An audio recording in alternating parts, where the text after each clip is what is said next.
کیا جمعہ کا غسل کوئی خاص طریقہ یا عام ہے؟ حدیث شریف میں ہے من غسل واغتسل وبکر وابتکر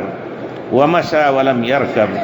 وجلس في المسجد ودنا من الامام ولم يلغو، تو وہاں غسلہ کے معنی اچھی طرح غسل کرو، جس طرح غسل جنابت کی جاتی، یہ مثال دی ہے لوگوں نے، اچھی طرح غسل کریں اور پھر اس کے بعد سویرے جائیں، پہلے گھنٹے میں پہنچیں گے تو آپ کو اونٹ ذبح کرنے کا اجر۔ سبحان اللہ، اتنے بڑے بڑے اجور ہیں لیکن ہم سب اتنے نالائق ہیں کہ ان کو حاصل نہیں کر پاتے ہیں۔ اور پھر جائیں مسجد میں امام کے قریب سے قریب جگہ پر بیٹھیں اور کوئی لغو بات نہ کریں، جتنا ذکر اذکار قرآن جتنا پڑھنا ہو، نفلیں یا قرآن جو کچھ ہو وہ سب کریں، اور پھر انشاءاللہ تو یہ جمعہ جو ہے ہمیشہ دوسرے جمعہ تک کے تمام گناہوں کو معاف کرنے کا سبب بنے گا۔ تو غسل جمعہ کا کوئی خاص طریقہ نہیں، وہی طریقہ جو اہتمام کے ساتھ کسی جنابت کے بعد آدمی غسل کرتا ہے۔